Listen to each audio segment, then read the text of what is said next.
Yo quisiera hablar hoy sobre la resurrección, obviamente en este día tan especial, domingo de resurrección. En Juan capítulo 11, del 25 al 26, dice Jesús: yo soy la resurrección y la vida. El que cree en mí vivirá aún después de haber muerto. Todo el que vive en mí y cree en mí jamás morirá. Ahora escuchen bien, familia. Si Jesús está muerto, el cristianismo está muerto. Si Jesús está vivo, obviamente el cristianismo está vivo. Pablo mismo declaró en 1 Corintios 15, 17: si Cristo no ha resucitado, entonces la fe de ustedes es inútil y todavía son culpables de sus pecados. Sin la resurrección de Jesucristo no hay Salvador, no hay salvación, no hay perdón de los pecados, ni esperanza de resurrección y vida eterna. Sin la resurrección, Jesús se reduce a otro hombre bueno pero muerto, y por tanto de ninguna ayuda para nosotros durante esta vida ni al final de la misma. En pocas palabras, si Jesús no resucitó, las miles de millones de individuos que hoy adoramos a Jesús como Dios, seríamos una parvada y una bola de ingenuos. Nuestra esperanza de una vida resucitada después de la presente sería la esperanza de unos insensatos tontos que confían que un muerto nos daría vida. Sería absurdo. En consecuencia, la doctrina de la resurrección de Jesús es, sin duda, trascendente y digna de un cuidadoso examen y consideración. Obviamente, los minutos que voy a compartir algo sobre el tema, estoy diciendo algo justamente, porque es un tema muy vasto, es un tema súper amplio, y quiero limitarme a hablar de las 10 pruebas, por lo menos 10 pruebas bíblicas de la resurrección de Jesús. 10 pruebas bíblicas que Jesús resucitó. Podríamos hablar también las pruebas históricas, las pruebas de influencia sobre sus discípulos de su resurrección, y podríamos ahí hablar otras 10 y otras 10 y otras 20. Por eso les digo, es un tema muy amplio, pero vamos a la escritura, y yo confío en el poder de la palabra, que es en nuestro testimonio vivo. Sí, Jesús dijo: las palabras que yo os he hablado son espíritu y son vida, y la palabra de Dios es la palabra profética más segura. 10 pruebas bíblicas de la resurrección de Cristo. Primera prueba bíblica de la resurrección de Jesús: la resurrección de Jesús fue profetizada por adelantado. Aproximadamente 700 años antes del nacimiento de Jesús, el profeta Isaías prometió que el Mesías nacería en circunstancias humildes. Nació en un pesebre, ¿se acuerdan? Viviría una vida sencilla. Vivió en un pueblito de 1200, 1500 personas en Nazaret. Moriría brutalmente, lo sabemos, y resucitaría para quitarnos el pecado. En Isaías 58, del 8 al 12, dice así. Aquí está profetizado 700 años antes que él moriría y resucitaría. Dice así el profeta: al ser condenado injustamente se lo llevaron. A nadie le importó que muriera sin descendientes, ni que le quitaran la vida a mitad del camino. Pero lo hirieron de muerte por la rebelión de mi pueblo. Él no había hecho nada malo y jamás había engañado a nadie. Pero fue enterrado como un criminal, fue puesto en la tumba de un hombre rico. Isaías 53, del 8 al 12. Espero que lo estén poniendo ahí atrás. 53, yo di todos mis apuntes allá. Gracias. Formaba parte del buen plan del Señor aplastarlo y causarle dolor. Cualquier cristiano sabe que estoy leyendo Isaías 53 si hiciera discipulado. Sin embargo, cuando su vida sea entregada en ofrenda por el pecado, escuchen muy bien, aquí viene, tendrá muchos descendientes, disfrutará de una larga vida. Aquí está profetizada su resurrección. Dice ahí en el 10, cuando su vida sea entregada en ofrenda por el pecado. Pero luego dice, disfrutará una larga vida y en sus manos el buen plan del Señor se prosperará.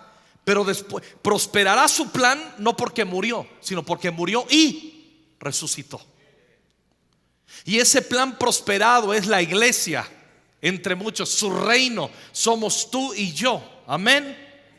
Gloria a Dios. Dice, cuando vea todo lo que se logró mediante su angustia, quedará satisfecho. Cuando lo vea resucitado, porque un muerto no tiene conciencia.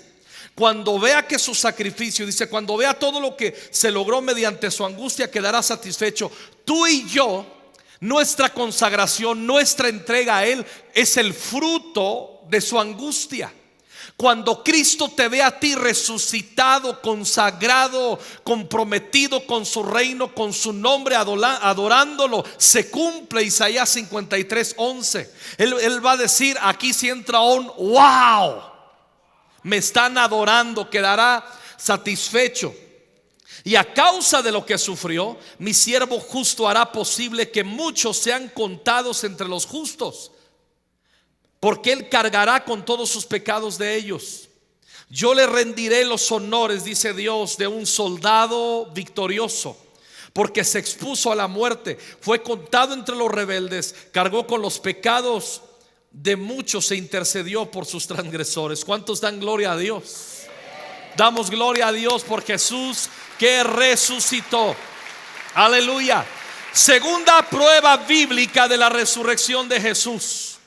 Jesús predijo su resurrección. Mateo 12, 38 al 40. Dice así: un día algunos maestros de la ley religiosa y algunos fariseos se acercaron a Jesús y le dijeron: Maestro, queremos que nos muestres alguna señal milagrosa para probar tu autoridad. Jesús le respondió, escuchen: solo una generación maligna y adúltera exigirá una señal milagrosa, pero la única que les daré será la señal del profeta Jonás. Así como Jonás estuvo en el vientre del gran pez durante 3 días y 3 noches, el Hijo del Hombre, refiriéndose Jesús a él, estará en el corazón de la tierra durante 3 días y 3 noches. Marcos 8:31. Jesús predijo su resurrección. Entonces Jesús comenzó a decirles que el Hijo del Hombre tendría que sufrir muchas cosas terribles y ser rechazado por los ancianos y por los principales sacerdotes y por los maestros de la ley religiosa. Lo matarían, pero 3 días después resucitaría. Jesús predijo su resurrección. Marcos 10, 33 y 34. Escuchen, les dijo: subimos a Jerusalén, donde el Hijo del Hombre será traicionado y entregado a los principales sacerdotes y a los maestros de la ley religiosa. Lo condenarán a muerte y lo entregarán a los romanos. Se burlarán de él, lo escupirán, lo azotarán con un látigo y lo matarán. Pero después de 3 días resucitará. Eso es lo que dice la Escritura. Entonces Jesús predijo que resucitaría. Juan 2 del 18 al 22. Y los judíos le respondieron y le dijeron: ¿qué señal nos muestras ya que haces esto? Jesús le respondió: destruir el templo y en 3 días lo levantaré. Dijeron luego los judíos: en 46 años fue edificado este templo, y tú en 3 días lo levantarás. Mas él hablaba del templo de su cuerpo. Por tanto, cuando resucitó de entre los muertos, sus discípulos se acordaron que había dicho esto y creyeron la Escritura y la palabra que Jesús había dicho. Entonces, la segunda prueba bíblica es que Jesús predijo él mismo su resurrección. Gloria a Dios, gloria al Señor. Tercera prueba bíblica de la resurrección de Jesús: Jesús murió. Escuchen bien, antes de morir, Jesús sufrió una noche de vigilia, de juicios y golpizas que lo dejaron exhausto. Todos lo sabemos. Luego fue flagelado, un castigo tan brutal que muchos hombres fallecían siquiera antes de llegar a la crucifixión. Hay datos que enseñan que un altísimo porcentaje antes que les crucificaron ya habían muerto en todo el Jesús fue crucificado, y escúchenlo bien, la Biblia lo enseña, un verdugo profesional lo declaró muerto. No fue que lo vieron, pues se me hace que está muerto. No, un verdugo romano profesional, lo equivalente a un forense romano. Un verdugo profesional lo declaró muerto. Para asegurarse, el verdugo le traspasó el costado con una lanza, reventando el saco de su corazón, de donde salió una mezcla de sangre y de agua. Entonces estamos hablando de la tercera prueba bíblica de la resurrección de Jesús, es que Jesús murió. Juan 19, 34 y 35 dice así: sin embargo, uno de los soldados le atravesó el costado con una lanza y de inmediato salió sangre y agua. La información anterior proviene de un testigo ocular que presenta un relato fiel. Él dice la verdad para que ustedes también continúen creyendo. Era Juan. Juan está escribiendo, Juan atestiguó este relato. Y en el Evangelio de Juan, que fue el único de los discípulos que atestiguó ese momento, él mismo dice: esa información anterior proviene de un testigo ocular. Dice Juan: yo lo vi. Aunque si pidieran referencia de los cientos que hubo ahí, no habría duda, hay testigos. Pero quien lo está escribiendo dice: lo estoy relatando fielmente para que ustedes también continúen creyendo que realmente murió. Jesús está dando testimonio que su palabra, que Jesús murió.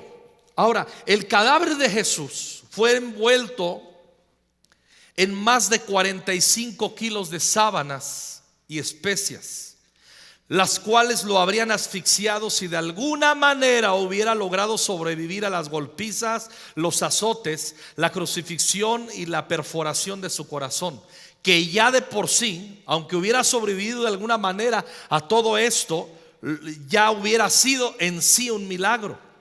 No habría podido soportar 3 días sin alimentos en esa condición, sin agua o atención médica, en una tumba vacía excavada en la piedra. En resumen, Jesús murió. Cuarta prueba bíblica de la resurrección de Jesús: Jesús fue sepultado en una tumba fácil de encontrar.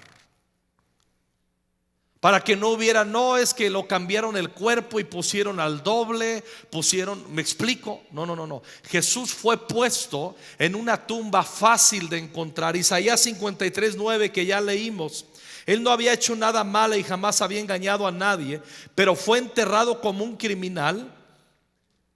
Fue puesto en la tumba de un hombre rico. Cuando vamos a Juan 19, 38 al 42, más tarde, José de Arimatea, quien había sido un discípulo secreto de Jesús, por temor a los líderes judíos, pidió permiso a Pilato para bajar el cuerpo de Jesús. Cuando Pilato concedió el permiso, José fue a buscar el cuerpo y se lo llevó. Lo acompañó Nicodemo, el hombre que había ido a ver a Jesús de noche. Llevó consigo unos 33 kilos de ungüento perfumado, una mezcla de mirra y aloe. De acuerdo con la costumbre de los entierros judíos, envolvieron el cuerpo de Jesús untado con las especies en largos lienzos de lino. El lugar de la crucifixión estaba cerca de un huerto donde había una tumba nueva que nunca había sido usada, y como era día de la preparación para la Pascua judía, la tumba estaba cerca y pusieron a Jesús allí. A Jesús lo pusieron en una tumba donde nadie podría haber. Era tan conocida la tumba que José de Arimatea, al ir ante Pilato, hasta mandaron vigilantes, soldados, ¿se acuerdan? para que no hubiera por ahí algo, porque los mismos maestros de la ley sabían que Isaías había profetizado que resucitaría el Mesías. Y ellos pusieron esos soldados, y ya conocemos el desenlace y la historia de lo que pasó ahí. Pero Jesús bíblicamente fue puesto en una tumba al alcance para que nadie anduviera pensando que hubo una faena de un intercambio con un doble por ahí. Por eso sus detalles en la Biblia son sumamente importantes. Quinta prueba bíblica de la resurrección de Jesús. Jesús apareció físicamente vivo, no solo en espíritu. 3 días después de su muerte apareció vivo. Jesús apareció a sus discípulos, abrazaron sus pies. Mateo 28:9 dice así: mientras iban, Jesús les salió al encuentro y las saludó a las mujeres que fueron el domingo de resurrección a la tumba. Ellas corrieron hasta él, abrazaron sus pies y lo adoraron. Jesús, cuando resucitó, no resucitó en espíritu, como dicen algunas sectas o algunos incrédulos. Jesús resucitó en cuerpo, porque este versículo nos da la evidencia que abrazaron sus pies. No dice que imaginaron sus pies. Nosotros ahora podemos tener teofanías, manifestaciones de Jesús. Podemos, si es posible en esta época, ver visiones bajo la influencia del Espíritu de Dios solamente. No telequinesis y eso. Podemos ver a Jesús, pero podemos tener una manifestación, pero no. Aquí abrazaron sus pies y le adoraron. Le adoraron.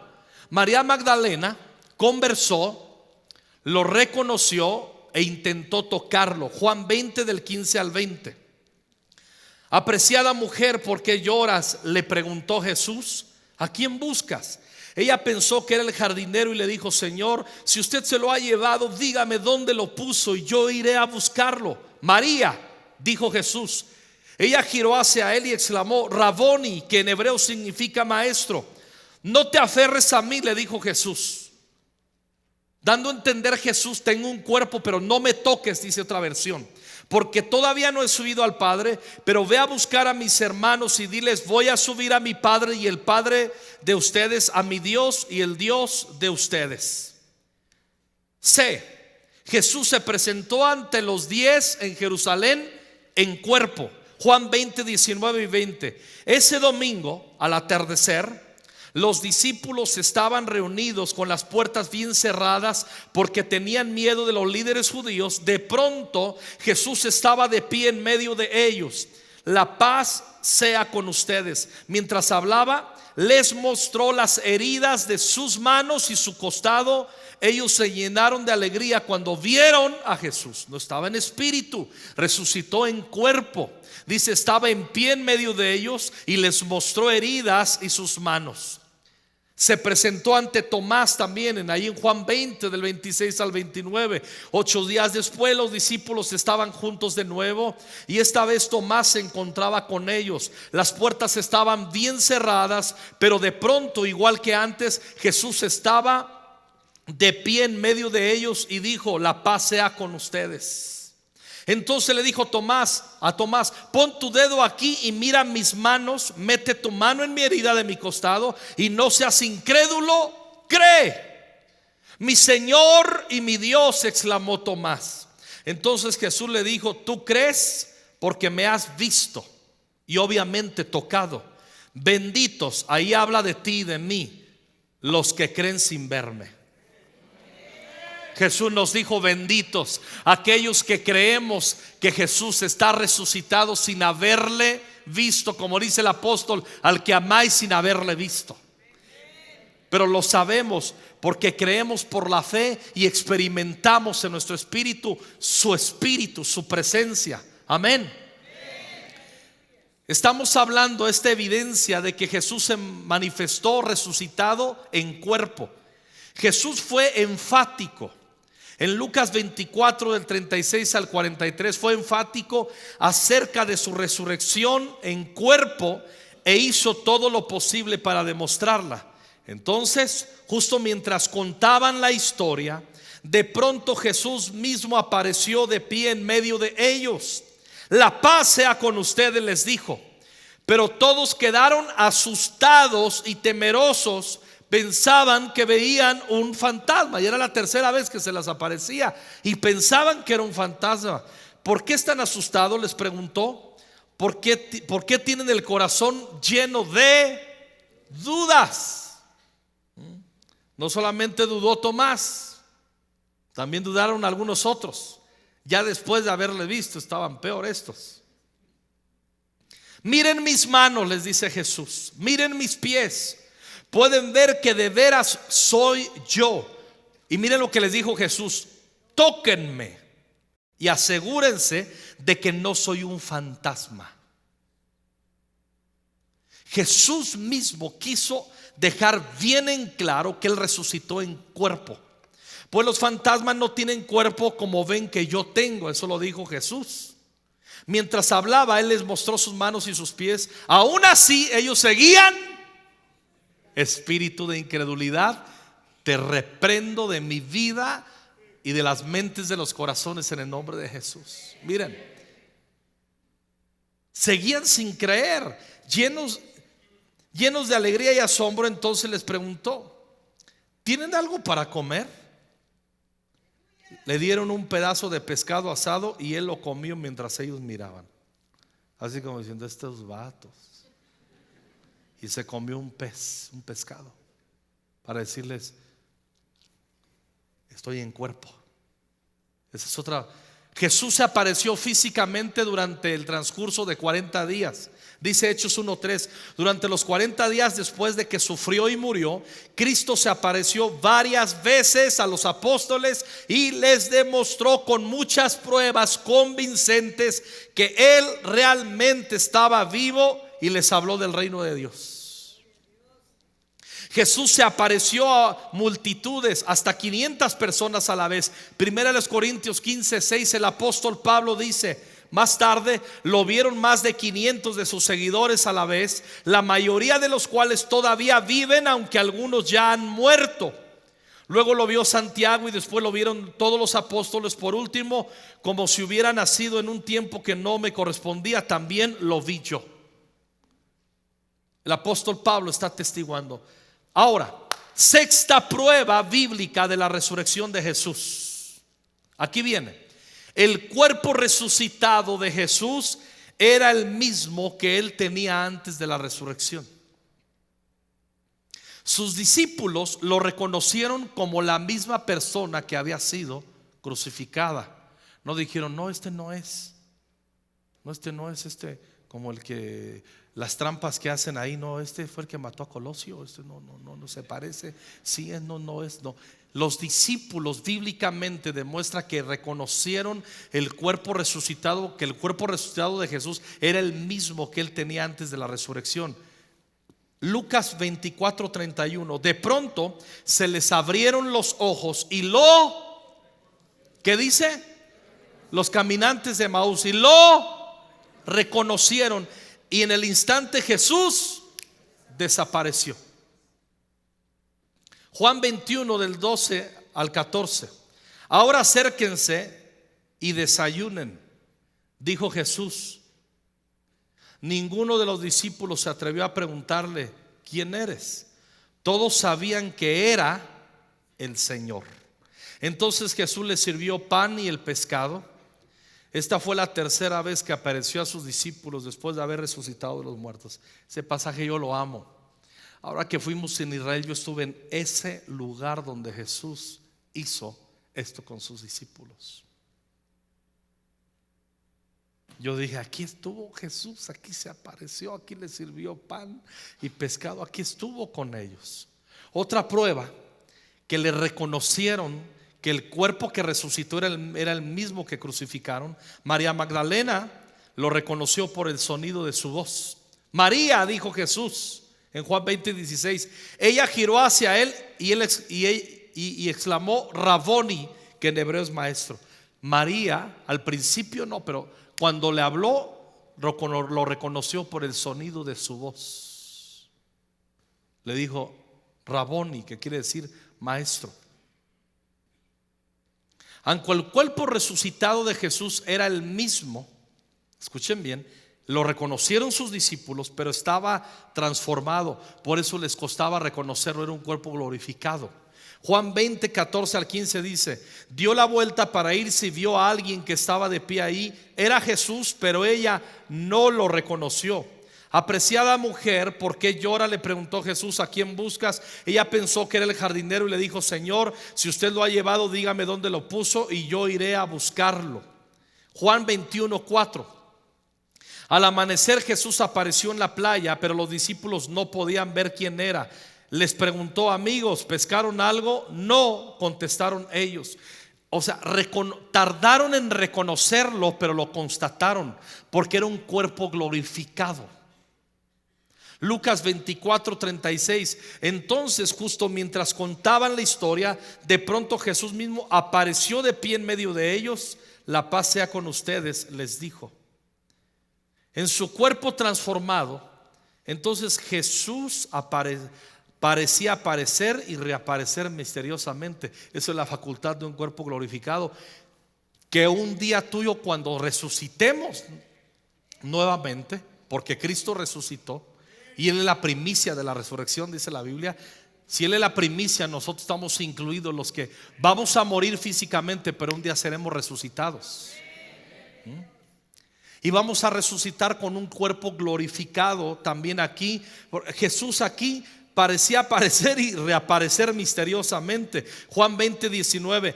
Ese domingo al atardecer, los discípulos estaban reunidos con las puertas bien cerradas porque tenían miedo de los líderes judíos. De pronto Jesús estaba de pie en medio de ellos. La paz sea con ustedes, dijo. Imagínate nada más. Pablo explica en 1 Corintios 15, 44. ¿Me ayudas, Mike, por favor? Este misterio, miren lo que explica Pablo. Este misterio del cuerpo espiritual resucitado, perfeccionado, glorioso mediante el poder del Espíritu Santo. Dices, son enterrados como cuerpos humanos naturales. Eso nos va a pasar a ti, a mí, cuando moramos. Pero serán resucitados como cuerpos espirituales. Pues así como hay cuerpos naturales, también hay cuerpos espirituales. No dice hay espíritus, cuerpos espirituales. Resucitó Jesús glorificado, con un cuerpo visible, tangible, muy semejante a lo que era, pero un cuerpo perfeccionado. Así vamos a resucitar tú y yo. Esa es la esperanza por la cual vivimos. Yo no nada más quiero ir mi alma va a ir al cielo, pero yo voy a resucitar en un cuerpo glorificado, y tú también vas a resucitar en un cuerpo glorificado si entregas tu vida al Señor. Séptima prueba bíblica de la resurrección de Jesús.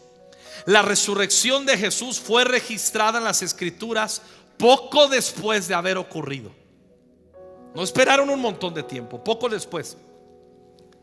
El relato del Evangelio de Marcos acerca de los días previos a la crucifixión de Jesús menciona al sumo sacerdote. Escuchen bien, menciona al sumo sacerdote sin nombrarlo, porque da por sentado Marcos, como escribió tan rápido, está testiguando todo. Dice el sumo sacerdote. Si estuviera haciendo historia más allá, tendría que mencionar quién era el sumo sacerdote. Pero en el momento en que él está diciendo solamente el sumo sacerdote, es que la resurrección de Jesús fue registrada en las Escrituras poco después de haber ocurrido. Marcos 14, 53 dice: llevaron a Jesús a la casa del sumo sacerdote. El 54: mientras tanto, Pedro lo siguió de lejos y entró directamente al patio del sumo sacerdote. El 60: entonces el sumo sacerdote se puso de pie ante todos, pero Jesús se mantuvo callado y no contestó. Entonces el sumo sacerdote le preguntó. 63: entonces el sumo sacerdote se rasgó las vestiduras en señal de horror. El relato del Evangelio de Marcos entonces acerca de los días previos que acabamos de leer a la crucifixión de Jesús menciona al sumo sacerdote, como les comentaba, pero no da el nombre. Se puede inferir entonces lógicamente que Marcos no mencionó el nombre del sumo sacerdote porque esperaba que los lectores supieran de quién estaba hablando, debido a que Caifás, en otros pasajes sí lo dice en la Biblia, Caifás fue el sumo sacerdote del año 18 al 37 después de Cristo. El sumo sacerdote Caifás era el que estaba en turno. Esto está comprobado aún históricamente en libros extras de historia. Todos los personajes, del único que faltaba comprobarlo, no en escritos, pero sí una prueba arqueológica, era de Pilato. El año pasado que fuimos a Israel, en Cesarea Marítima, habían descubierto unos añitos aquí atrás, cosa de nada, 5 o 6 años, descubrieron una prueba arqueológica de la existencia de Poncio Pilato. Lo que faltaba nada más. Entonces la Biblia enseña, ¿sí? Esta es la fecha cercana a la muerte de Jesús. En la muerte cercana a Jesús no había dado tiempo suficiente para que apareciera una leyenda sobre su resurrección. Mejor hay una notificación de Marcos. Esto prueba que el registro bíblico de la resurrección de Jesús se escribió cuando los testigos presenciales aún estaban vivos para verificar los hechos. Por consiguiente, la resurrección de Jesús no es una leyenda mítica creada mucho después de su época. De hecho, John Rogers, un ex decano de Trinity Episcopal School for Ministry, dice: este es el tipo de datos que hace babear a los historiadores que estudian la antigüedad. Yo doy gloria a Dios. Yo doy gloria a Dios. Octava prueba bíblica de la resurrección de Jesús. La resurrección de Jesús se celebra en los primeros credos de la iglesia. Primera a los Corintios 15, 3 y 4 dice el apóstol Pablo: yo les transmití a ustedes lo más importante y lo que se me había transmitido a mí también. Estamos hablando antes de los 100 años, del año 100. Y el mismo apóstol Pablo está hablando en este versículo bajo el Espíritu Santo: yo les transmití a ustedes lo más importante y lo que se me había transmitido a mí también. O sea, la iglesia iba transmitiendo: esto no puede ser comprometido. Cristo murió por nuestros pecados, tal como dicen las escrituras. Fue enterrado al tercer día y fue levantado de los muertos, tal como dicen las escrituras. Entonces, la octava prueba bíblica de la resurrección de Jesús es que se celebraba en los primeros credos de la iglesia, bien temprano, después de que murió la generación que caminó con Jesús, que vieron la muerte, la resurrección, atestiguaron, y la ascensión de Jesús. Se ocuparon de estar transmitiendo en el credo de la iglesia esta realidad. Dada la antigüedad de este credo, no hubo suficiente tiempo a partir de la crucifixión para que se desarrollara ninguna leyenda sobre la resurrección de Jesús. No hubo tiempo, lo pusieron en el credo inmediatamente. Y Pablo dice: yo lo recibí, es parte del credo, eso no se compromete. Jesús nació, Jesús murió, Jesús resucitó, Jesús ascendió. Además, los testigos mencionados estaban vivos aún y disponibles para ser interrogados acerca de los hechos que enmarcaron la resurrección.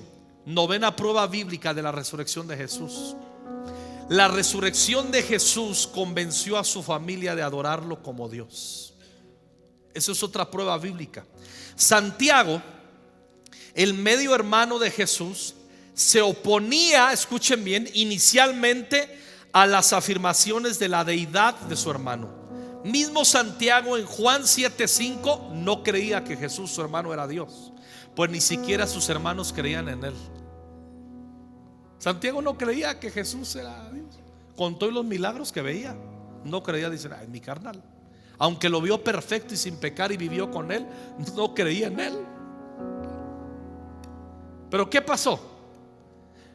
Mismo Santiago experimentó una transformación cuando lo vio resucitado.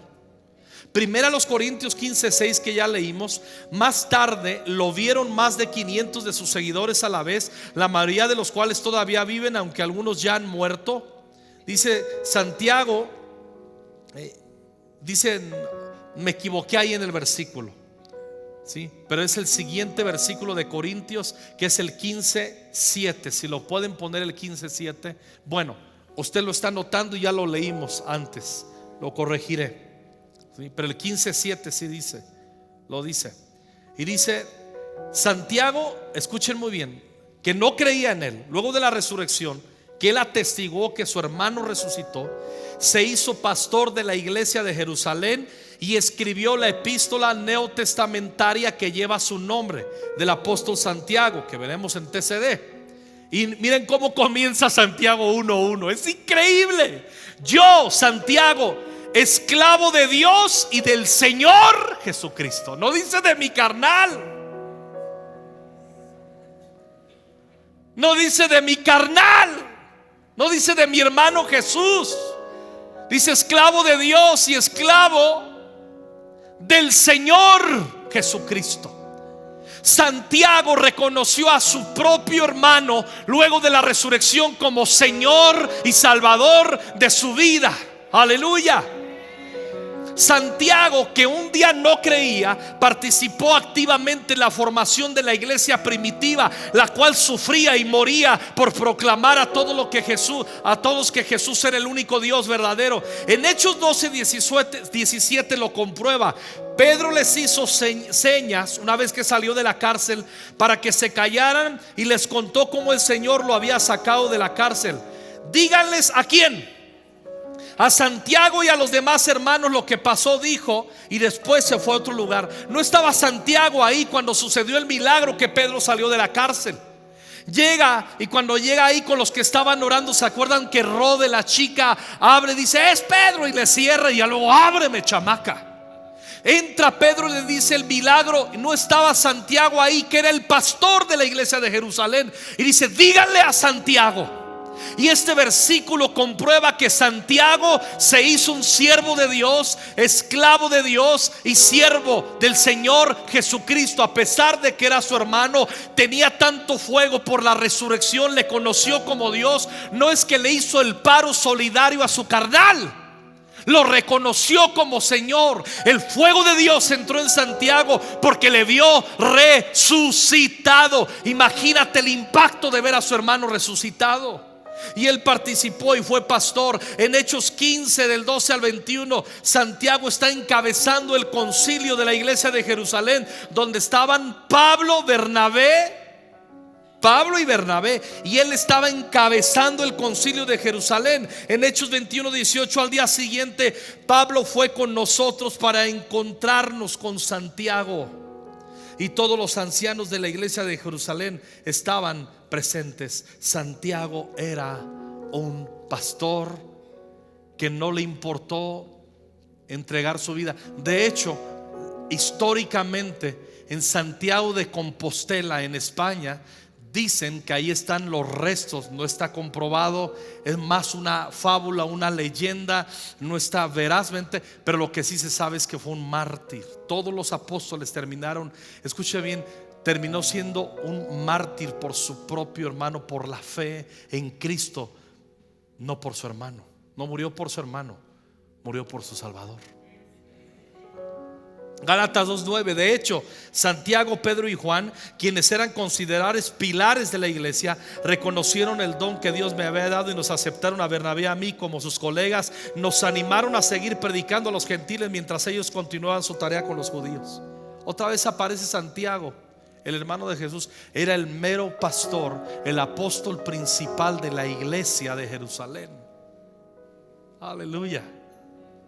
María, la madre de Jesús, formó parte de la iglesia primitiva que oraba y adoraba a su hijo como Dios. Aquí la iglesia católica ha cometido una gravísima herejía, poniendo a María, deizándola, porque Hechos 1:14 dice: todos se reunían y estaban constantemente unidos en oración junto a María, la madre de Jesús, varias mujeres más y los hermanos de Jesús.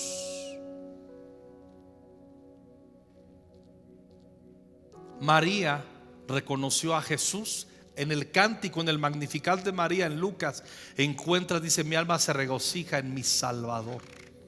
Al propio Hijo que llevó en el vientre por obra del Espíritu Santo, dice: mi Salvador. Misma María recibió perdón de sus pecados. María no fue inmaculada, fue una mujer piadosa, pero no inmaculada. Ella pecó. Si no, no hubiera escrito en su propio Magnificat: necesito un Salvador. Si hubiera sido perfecta, no hubiera necesitado un Salvador, que reconoció que su propio Hijo era Salvador.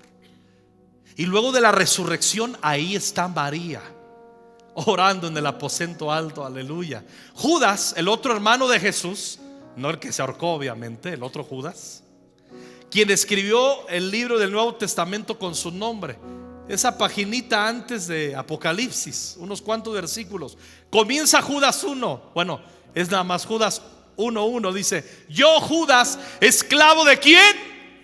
¡Wow! De Jesucristo y hermano de Santiago.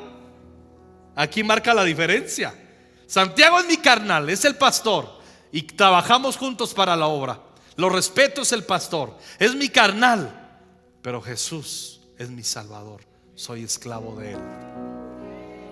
Es otra prueba bíblica de la resurrección de Jesucristo. Su familia le reconoció luego la resurrección como Señor y le sirvieron para el reino de Dios. Cuando vemos a Jesús resucitado, le servimos. Escucha bien y termino aquí. Cuando tú solamente reconoces que Jesús murió por ti, vives agradecido. Eso es correcto. Pero cuando le ves resucitado, le sirves. La salvación nos hace vivir adoradores y agradecidos. La resurrección nos hace ser esclavos de Él.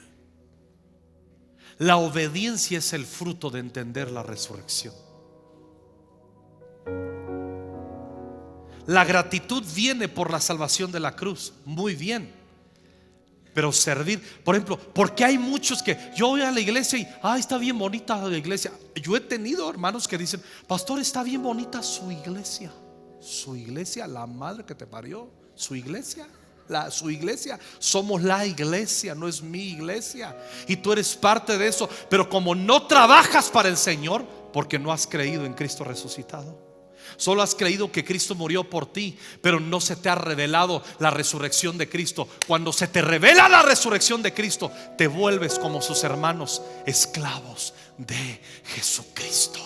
Nuestras vidas cambian, nuestras vidas sirven, nuestras vidas proclaman el evangelio. Eso es lo que hace la resurrección de Cristo. Eso es lo que hace. La última prueba, por lo menos aquí, 10ª prueba bíblica de la resurrección de Jesús. La resurrección de Jesús fue confirmada por sus peores enemigos, como Pablo. Hechos 7:58. Lo arrastraron fuera de la ciudad y comenzaron a apedrearlo. Habla de Esteban. Sus acusadores se quitaron sus túnicas y las pusieron a los pies de un joven que se llamaba Saulo. No tengo tiempo, lee Hechos 9. Se le manifiesta el Señor Jesucristo camino a Damasco para perseguir y matar cristianos, como era su especialidad. Y como leímos en Gálatas 2 versículos, recién en tiempo con Dios, era un perseguidor, pero ahora dice: soy testigo, apóstol, llamado por el Señor Jesucristo. Como lo vio resucitado, escuchen bien, escuchen muy bien, escuchen bien lo que voy a decir. Una iglesia apostólica no es la que tiene cobertura apostólica. Una iglesia apostólica es la que es enviada. Apóstol es enviado. Una iglesia apostólica se hace apostólica porque cada miembro de esa iglesia local ha tenido una revelación de la resurrección de Cristo, no solo de la muerte de Cristo. La resurrección es lo que nos mueve. Por eso, si Jesús no hubiera resucitado de entre los muertos, vana sería nuestra fe. Pero hoy celebramos que Cristo resucitó.